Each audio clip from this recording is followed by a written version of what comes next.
नमस्कार, आप देख रहे हैं परमार्थ आवाज। बिहार में विधानसभा चुनाव शुरू हो चुका है।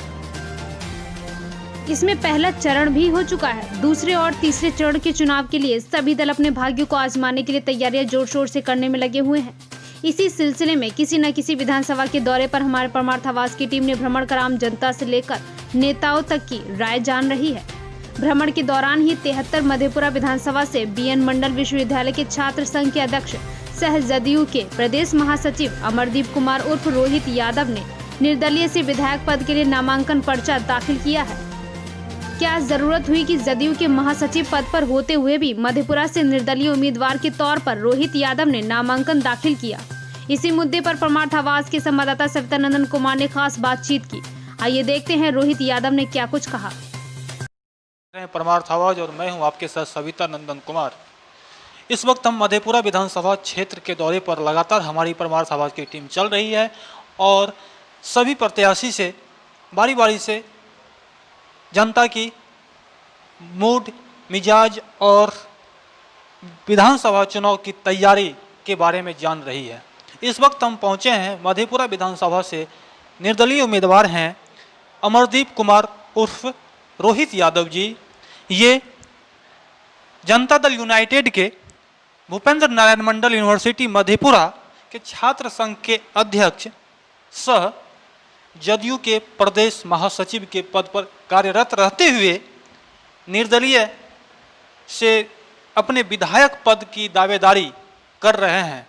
इनसे आज खास बातचीत करेंगे और जानेंगे कि इनका जदयू में रहते हुए एक पद पर कार्यरत रहते हुए भी इनकी क्या परेशानी हुई जो निर्दलीय से विधायक पद की दावेदारी दिए।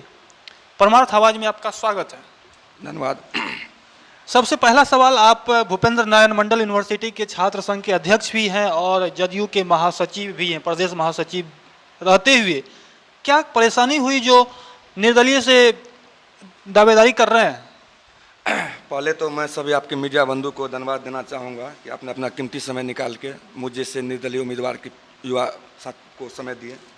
मैं बताना चाहता हूँ कि मधेपुरा का मूलभूत समस्या युवाओं का पलायन, स्वास्थ्य और शिक्षा मूल रूप से है, जो अभी तक कोई नेता इस पर गंभीरता से नहीं देखा।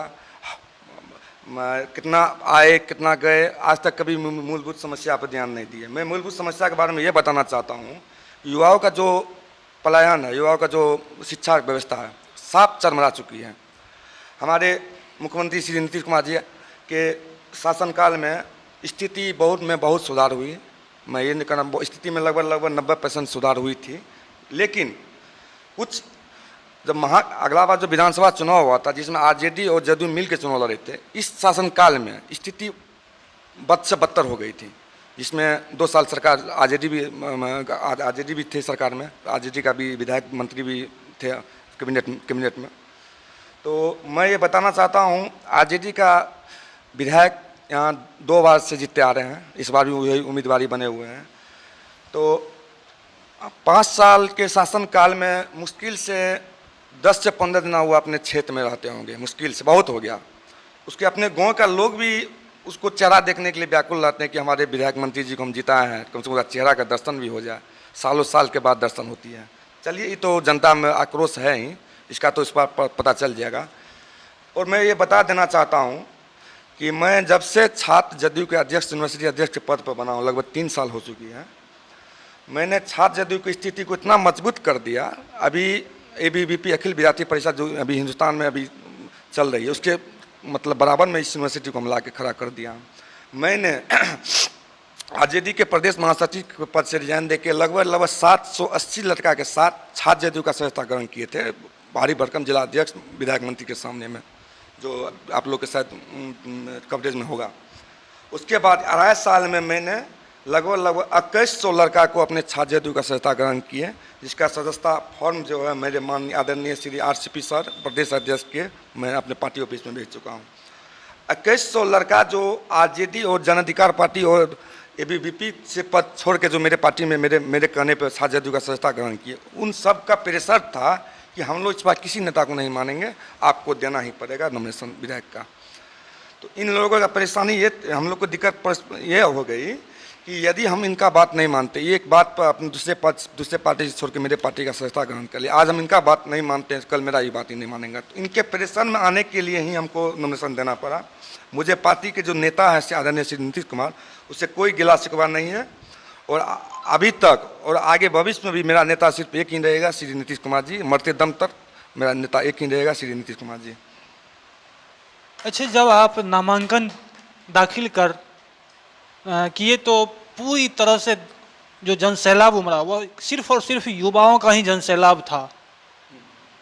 इसमें क्या कारण रहा जो सिर्फ और सिर्फ युवा ही आपके चाहता बन रहे हैं? मैंने आपको इससे पहले बताया था कि जिस दिन मैं आरजेडी छोड़ के जदयू का सदस्यता ग्रहण किए थे, उसमें लगभग 750 लड़का एक साथ पार्टी का मेरे साथ सदस्यता ग्रहण किया, और ये 2.5 साल में मैंने 2100 लड़का को, तो 2100 11 से जोड़ लीजिए 3000 के लमसम में हो जाती है।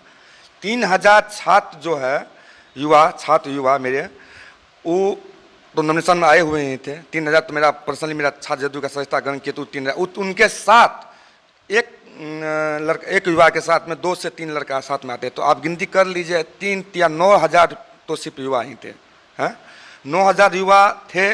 और मैंने जितना भी सदस्यता ग्रहण किया उन सभी को मैंने टास्क दिया था कि आप अपने परिवार में जितना भी सदस्य हैं, जैसे किसी के परिवार में 5 आदमी से सदस्य कम नहीं होती है, 5 को सदस्यता ग्रहण कराने का हमने सबको भार दिया था। सभी ने अपना फॉर्म जमा किया, एक युवा अपने परिवार का 5 सदस्य को ग्रहण किया। तो आप जोड़ लीजिए 10,000 मेरा कार्यकर्ता है युवा, उसको 5 से गुना कर लीजिए, 50,000 तो वोटर मेरा मतलब फिक्स हो गया है। 10,000 जो युवा है वो अपने अपने परिवार का 5 वोट को दिलवाएगा मेरे पर। आप जोड़ लीजिए 50,000 वोटर हो गया, और इस बार जीत 30 से 35,000 में जीत सुनिश्चित हो गई उम्मीदवार। ठीक है, एक सीधा सवाल आपके इस पंपलेट से, इस पंपलेट में आपने लिखा है मधेपुरा की जनता करे पुकार अमरदीप कुमार उर्फ रोहित यादव अब की बार। मधेपुरा की जनता क्या पुकार कर रही है और अब की बार क्यों? तो आप हमसे क्वेश्चन किए, इससे अच्छा होगा कि आम जनता और युवा और छात्र छात्रा से ही बात पूछे तो आपको अच्छा मतलब संदेश मिल जाएगी। तो हम इस पर क्या बोल सकते हैं, हम इसमें कुछ बोलते नहीं हैं। जितना भी कार्य क्रिया हो रहा है फिलहाल, अभी मैं अपने ऑफिस में बैठा हुआ हूँ, मेरा जो छात्र और युवा कार्य करता है सारा मेंटेन मैनेज वही कर रहा है। सिर्फ मुझे मैं अपने ऑफिस में बैठ के अपना रणनीति बनाता हूँ, और जितना भी कार्य है, चाहे किसी बाइक किस क्षेत्र में कहाँ कौन गाड़ी जाएगी, कौन 4 व्हीलर कहाँ जाएगी, कौन महिला किधर जाएगी, कौन छात्र और छात्रा भी कॉलेज का यूनिवर्सिटी का कहाँ जाएगी, सारा रणनीति यही सब बनाते हैं। हमको इससे कोई मतलब, सिर्फ हमको जानकारी मिलता है कि आज यहाँ मेरा प्रचार हुआ, यहाँ ये गया, यहाँ छात्र ये गया, सारा लिस्ट आ जाती है। ठीक है ना। आप अच्छा होगा कि मधेपुरा के छात्र कॉलेज यूनिवर्सिटी जाके वहाँ ये बात को पूछा जाए तो अच्छा सवाल का जवाब मिलेगा आपको। अच्छा, आप मधेपुरा की बात करते हैं तो युवा के चहेता रोहित यादव नजर आते हैं, और जब बिहार की बात करते हैं तो तेजस्वी यादव आती है। इसमें क्या कुछ बताएंगे आप? मैं आज तो इससे पहले आपको हम बता चुका हूँ, मेरा नेता सिर्फ एक ही है, वो है श्री आदरणीय श्री नीतीश कुमार जी। विकास पूत बिहार के हैं, आप लोग देखे हुए होंगे इनसे पहले जंगल राज कैसा हाल था, सड़क का, अपराध का। तो इस चीज़ आप लोग से छिपा हुआ नहीं है, और बिहार का जनता अब बेवकूफ़ नहीं है जो इसके शासनकाल को फिर से याद करके मतलब शरीर झंझना जाती है। ऐसा बुर्बक, ऐसा गलती फिर से दोबारा नहीं करने जा रही है बिहार की जनता। और ये मैं बता देना चाहता हूँ, ये रुपया के बल पर भीड़ जमा कर लेते हैं, ऐसा नहीं चलने वाला है। पहले ऐसे ही रुपया बांट के बूथ को हवा बनाता था, ऐसा इस बार नहीं चलने वाली। अच्छा, कुछ विकास की बात कर लें, क्या मधेपुरा विधानसभा का विकास समुचित हो पाया है? हम तो पूर्व में बता दिए हैं, हमारे नीतीश कुमार आदरणीय श्री नीतीश कुमार जी के शासनकाल में लगभग 90% विकास हो चुकी है। लेकिन ये जो 2 साल जो महागठबंधन जो मतलब कि एक विकास जो चरमराई है वो महागठबंधन की सरकार बनी थी 2015 में, तब चरमराई। हाँ, इस शासनकाल में जितना भी कैबिनेट आरजेडी को मिला हुआ था, उस विभाग का जो है ना काम एकदम ठप पड़ गया था। जो हम लोग अपने आदरणीय मुख्यमंत्री जी को मैसेज के द्वारा, ट्विटर के जरिए सब चीज़ बताते जा रहे थे। यहाँ का जो सांसद था 5 साल मधेपुरा शासन को बर्बाद कर दिया, रोड को, शिक्षा को, व्यवस्था को। यहाँ मतलब क्या कहेंगे, यहाँ का जो पुलिस प्रशासन था, पुलिसिंग को बर्बाद कर दिया गया। लेकिन मेरे जो अभी जो फिलहाल एसपी साहब आए हुए हैं, जितना कम समय में आए हुए हैं उतना सिस्टम को एकदम तंदुरुस्त कर किए हुए हैं। तो क्या आपकी कोई मैनिफेस्टो है क्या विकास? मेरी मैनिफेस्टो मैं विपक्ष में रहूं या सत्ता में रहूं, मेरा मन में ये है कि जितना भी कॉन्ट्रैक्ट पर अभी नौकरी कर रहे हैं, मैं उसको सबसे पहले मैं उनको परमानेंट करने का प्रयास करूंगा। चाहे मैं विपक्ष में रहूं कि सत्ता में रहूं, मैं आवाज़ विधानसभा में उठाऊंगा। दूसरी पर जितना भी आंगनबाड़ी सेविका है, जितना आशा है, जितना भी सहायिका सेविका काम कर रही, सभी को मैं परमानेंट करने जा रहा हूँ। परमानेंट करने का आंदोलन करूँगा, चाहे यहाँ से सड़क से लेकर विधानसभा तक। मैं विधायक बनूँ या न बनूँ उससे हमको मतलब नहीं है। मैं हमेशा युवा का आवाज़ उठाऊँ और उठाता रहूँगा।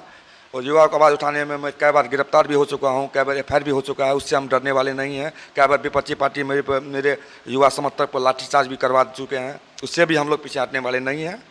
और आप लोग तो खुद कवरेज करते हैं, जानते हैं। अच्छा, एक सवाल, जब आप जदयू से हैं और निर्दलीय से उम्मीदवारी दे रहे हैं, यहाँ से जदयू से जो उम्मीदवार हैं तो उनके लिए तो शायद कुछ परेशानी होगी, उनका तो वोट बैंक तो कुछ कटेगा। मेरा जो युवा का समर्थक जो आपको हम गिनती कराए थे, लगभग 10,000 युवा का जो फैमिली है, 50,000, वो वोट बैंक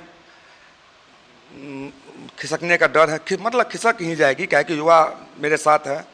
और युवा मेरे हिस्से करने पर पूर्व में जो लोकसभा का चुनाव हुई थी, उसमें पूरा दल बल के साथ चुनाव वोटिंग किया था। इसीलिए हमारे जो आदरणीय दिनेश चंद्र यादव जी हैं, इतना भारी बहुमत से जीत पाए थे, इतना बहुमत से जीत पाए थे। दूसरा बात मैं ये बता देना चाहता हूँ कुछ पार्टी को, जो MY समीकरण को जो जोड़ता है, MY समीकरण पर जो वो मुस्लिम और यादव के समीकरण पर वोट बैंक पर जो जोड़ती है, मैं भी एक यादव कास्ट से आता हूँ, तो इस बार ये भरम निकाल ले कि यादव और मुस्लिम वोट उसका वोट बैंक है। मेरा 10,000 युवा में लगभग 50% वोट, 5,000 युवा या तो यादव है या मुस्लिम है। उसका वोट बैंक कहीं यादव को जाने वाली नहीं है, ठीक है ना। ये अपना निकाल ले। बचा 50% अदर कास्ट, 50% यादव और मुस्लिम के बाद अदर 50% वोट मेरे साथ है। चाहे आप जो भी जाति ले लीजिए, नीचे से ऊपर तक ले लीजिए। तो इस बार MY समीकरण नहीं चलने वाली है। इस सब भ्रम में नहीं रहे, नेता नहीं रहे तो अच्छा रहेगा। क्या आप विधायक बनेंगे मधेपुरा के लिए? सबसे पहला मुद्दा क्या होगा आपका? मैं विधायक बनने के लिए नॉमिनेशन नहीं दिया हूँ। मैं अपने युवा को बात रखने के लिए, जो युवा मेरे लिए जान देने के लिए तैयार थे, उसका सम्मान के लिए मैं यहाँ पर नॉमिनेशन दिया हूँ। और मैं विधायक बनूँ या न बनूँ, हमको उससे कोई फर्क नहीं पड़ता। मैं विधायक रहा हुआ हूँ तब भी उतने पावर में रहता हूँ, नहीं भी रहूँगा तब भी मैं उतने पावर में रहूँगा।